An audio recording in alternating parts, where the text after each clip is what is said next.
Hey guys, welcome back to the channel. Recently I received the Verizon LG G5 for review. I want to say thank you to Verizon for allowing me to review this device. But at the same time, when I received this device on the box, I received, yes, the LG Urbane, well, the LG Watch Urbane 2 LTE from Verizon. So I'm going to get a chance to be able to play with these two devices and do a lot of video coverage on those. So I've already done the unboxing on the G5, so check that out. I'll give you guys a link in the description below. But this time, let's go ahead and do a quick unboxing of the LG Watch Urbane 2 LTE from Verizon.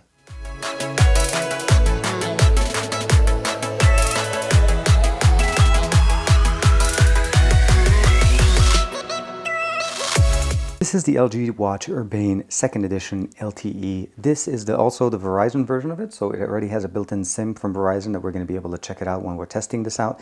Again, very happy, very excited to see that we got this directly from Verizon for review. We're greeted directly with the watch itself. Now, the beauty of this watch here is that this is a 1.38-inch display, circular display, and it's running about 480 by 480 pixels.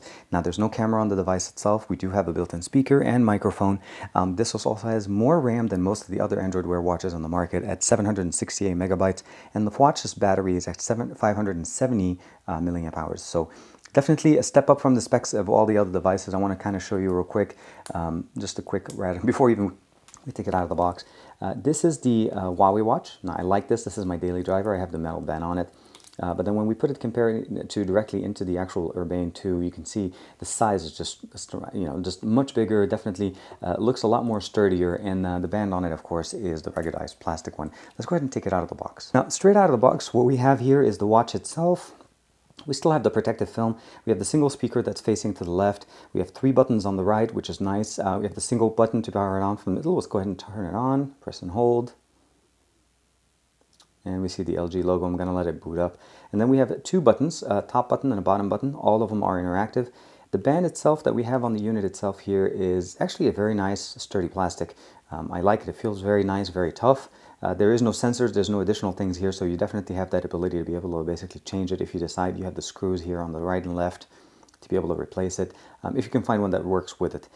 The other thing is, as it's still booting up, we can see here the, I think this is still running, I should be running Android M. Yeah, it should be Marshmallow, but I'm not sure. Let's go ahead and swipe to the left. We're going to go English.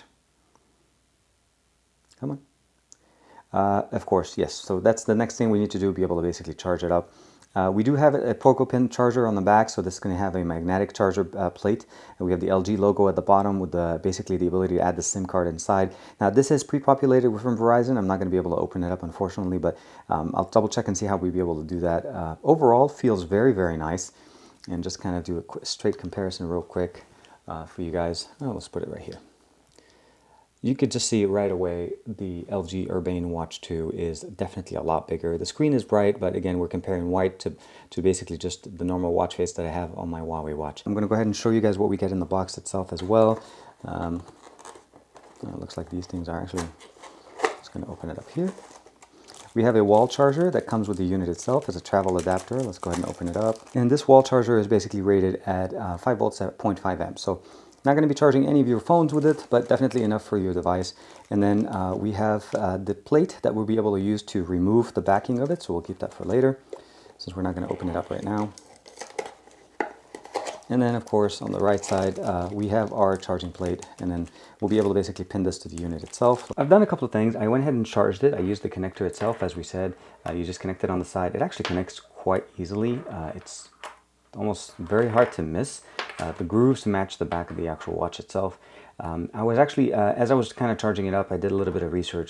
From what I understand, I guess you cannot change these bands. As part of the LTE signal is received from the top part of the bands, and it's integrated antenna into it. So if you're going to use this, you're either going to basically be happy with the fact that this has a very tough rubberized I guess strap, that it's not interchangeable, even though we do have screws on the side that looks like maybe you can remove them. They're pretty much part of the LTE signal, so we're going to lose LTE functionality if we do this. What I did want to show you guys is real quick, on the back of it, we do have the pins for the connector, as I showed you before, and I'm going to actually try to show you guys how the SIM is connected. There's 3 little pins here on the top, and you need to align it kind of, and then when you align it, it kind of almost locks in place, but it doesn't, and then you're able to twist slightly, ever so slightly to the left, and then you're able to remove it. And of course, here we have is the 4G LTE SIM provided by Verizon. I want to say thanks again to Verizon for providing me this unit for review. And then the actual casing itself, it's very simple enough. You put it back in and then a simple twist to the left. And once you have that nice feeling of tightness, it's pretty much done. The sensors will align exactly where they need to be. There's actually a little bit of indentation here, groove, lock and unlock, that gives us the ability to kind of work with it. Now, as far as the UI, I want to kind of walk through that with you guys real quick. And some of the differences that I've seen with the other units. Now, of course, this is a much bigger watch than what I'm used to having with the LG, here with the Huawei watch. Now, you can definitely understand that there's a difference in size, different performance. Both have functional speakers. This is the Huawei watch with the update to Marshmallow that enables it to now have a functional speaker. So they both have speakers, except you have LTE connectivity on the Urbane watch too. The other thing I'm going to show you guys real quick is the actual thickness. They're about the same overall, not that much big of a difference here. So if you're used to the Huawei watch, you're not going to be disappointed. The one thing though is that the Huawei watch speaker is actually facing downward, where the watch here on the Urbane 2 is facing sideways. Of course, we only have one button on the Huawei watch, which is slightly lifted to the right top, and we have two buttons on the top and bottom here that are functional buttons, non-reprogrammable. And then what we have here is essentially the power on, power off button, similar to the one we have here on most Android Wear devices. Weight-wise, this is the steel band on the actual Huawei watch that came with it, so I can't really compare them straight against each other. This actually feels heavier because of the band. This feels a little bit lighter. I've seen some reviews say that this feels heavy, so for me, since I'm used to using the Huawei watch, this is actually going to be light. So again, it depends on what you're coming from. The last thing I wanted to kind of show you guys now, my first Android Wear, well, not first, but the last one I was using was the Moto 360. Now, from a Moto 360 size, the screen size is about the same. You can notice that the Moto 60, of course, has the flat tire at the bottom, and the Huawei watch does not. Overall thickness, it's actually about the same. Again, I'm used to using devices or Android Wear watches that are in that sense. As far as weight, it actually does feel a little heavier, even though we have the steel band here on the 360. So just wanted to kind of show you guys three comparisons between three different devices. Huawei watch definitely has the smallest of the displays, but overall from the user experience, I've enjoyed using the Huawei watch much more, obviously, than the 360 with a better new display. The sharpness, the colors, the representations here are much, much better. And of course, built-in speaker cannot basically go wrong. So let's put this one away and then let's go through some of the functionalities here. So I went ahead and zoomed in for you guys real quick. I have one of the watch faces here. I still have the plastic covers here. I need to take these guys off. So touching the screen itself, I left it on the always on display. So touching it once turns it on. And actually, here it is for fully on. You can say, oh, go back. Okay, Google. It goes directly into the communication. Swiping up, we get some tips as to what we can do with the watch itself. Go back out. I'll put that away. This just gives me basically traffic, normal cards, nothing big. Swiping to the right gives us the ability to get into applications as well as search. So flashlight setting, you have some Verizon specific applications to be able to make and receive messages and calls. Of course, some of the other applications that were loaded, Google Fit, flashlight, Hangout, of course, LG Health, and I'll show you guys how that integrates into the system, and maps, of course. The other thing that we have here that's slightly different is the top button is mapped directly to contacts, and if I go home, and then the bottom part is connected to LG Health, and you do not have the way of basically reprogramming them at this point. And you're able to go through basically different types of, you can go into the profile, changing your goal, daily goals. It's really geared to be able to be mobile and functional, and the additional buttons are there, changing the units, exercise notifications on, of course, tracker layout, and delete data. And then you're able to go back to the home screen. As far as actual watch faces, actually we'll do that on the device itself right away. Let's go into the settings. We'll bring down from the top. You notice I have Wi-Fi connected at this point. Actually, we don't want to turn that on. We have Wi-Fi connected. It does have LTE, and it has a battery life of 97%. Sound on, as we have a built-in speaker. Of course, theater mode, if you want to basically just turn it very, very dim, and it doesn't turn on unless you turn it back on. And of course, brightness mode for the sun. And I'll see how bright this thing is. It gets pretty bright. Let's go ahead and turn it off.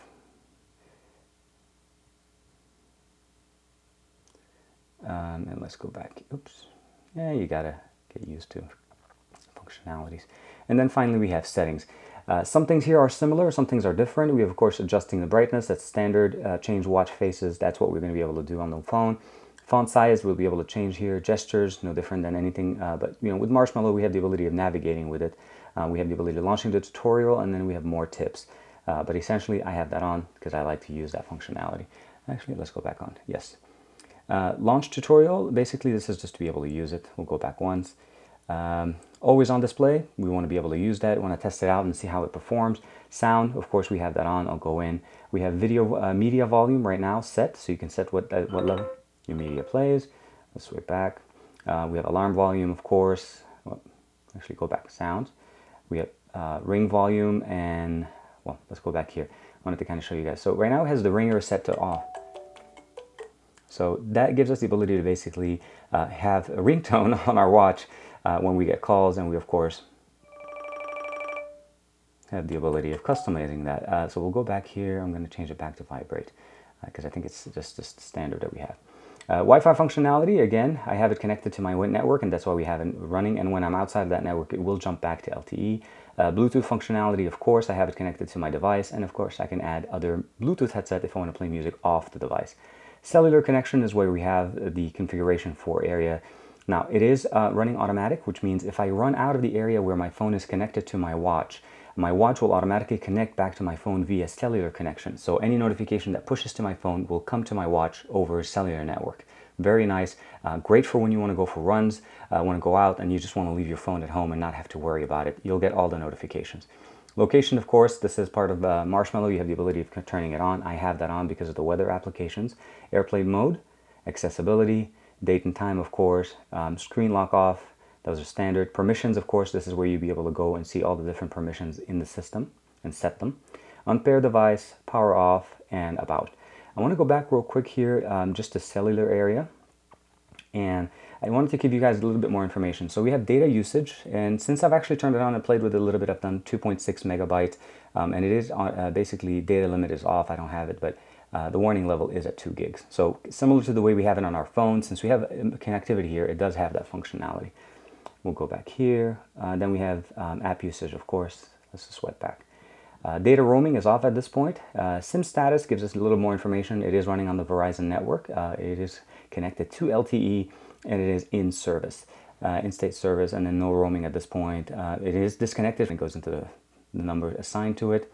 Emergency alerts, of course we want to do that. Voicemail number to be able to dial that. And then under advanced, we have the access point information, and it is connected to Verizon.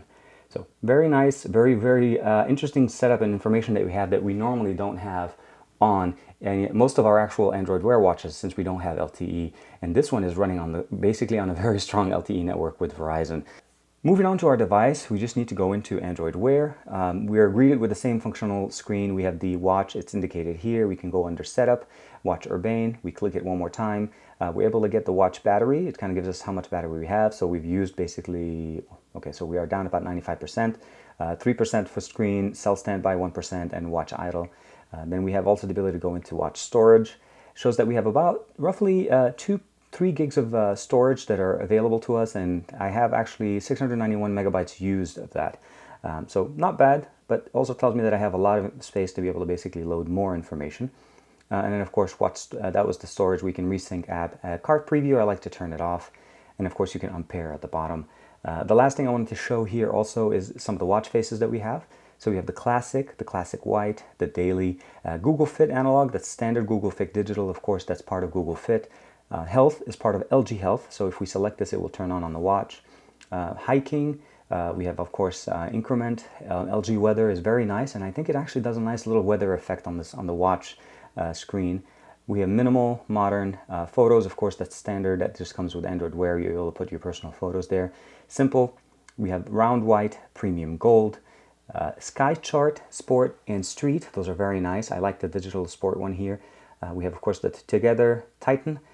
Together, I'll actually do a little video showing you guys how does the Together functionality work between 2 different watches, especially since now I'm going to have the Urbane 2 and the Huawei watch for some time. And then, of course, we have the Venus, and the last but not least is a world clock, able to configure it. And of course, you can go to the Play Store and download more watch faces, way more, and I'll give you guys a link there. And then, of course, you can go and download more applications. Here is some of the shortcuts that you're able to do. Other than that, it's pretty simple. For initial thoughts of what we have here, I like the watch, I like the cosmetics, I like the way it feels. It's very nice. It feels really good as far as just the construction build. It's solid, it has LTE. As I was going through the setup and I did pair it to my device, I realized that it has more functionalities than just basically be able to basically connect directly via Bluetooth, but be connected via, you know, the mobile network. And it is solid as far as I can just leave it and walk into another room in the house where I don't have connection and I still get all my notifications, where my normal Huawei watch would basically disconnect and I would have to be back in range of my phone to be able to get these things. Again, something that you appreciate once you have the need for it, and once I realized it, that became very nice. The other thing, of course, it's a little bit lighter than the Huawei watch, and it does have a very nice look to it. I look at the Huawei watch as more if I want to basically this is definitely a flashier watch. I can say that much.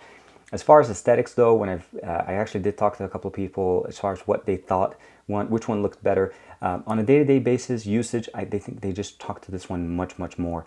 And I feel like I would be more comfortable using this when I'm doing more workouts as opposed to using the Huawei watch. I just feel like it doesn't fit if I'm going out to run wearing a watch like this, it just looks like it just doesn't fit. It does work and it works great and it has a lot of good functionalities. Both have speakers into them. Of course, this has LTE on Verizon's network, but this is definitely something that they have similarities in. And this has a much bigger battery, of course, more as far as just basically circumference of the screen. And we don't have a flat tire, so that's the other thing, which I really like. The other thing I wanted to mention is I'm going to be using this as my connected watch directly to my LG device, as this came to me with the device from Verizon. I want to say thank you again. Very nice, very good. I like the fact that we have the 2 additional buttons. It feels good. I'm going to try it out, and of course I'm going to be doing a full review for you guys here. Let me know in the comments below of any questions or comments that you guys have seen or wondered about the LG Urbane Watch 2 LTE. Really long name. But other than that, like and subscribe. I'll see you guys in the next one. And again, thank you very much for the support on the channel.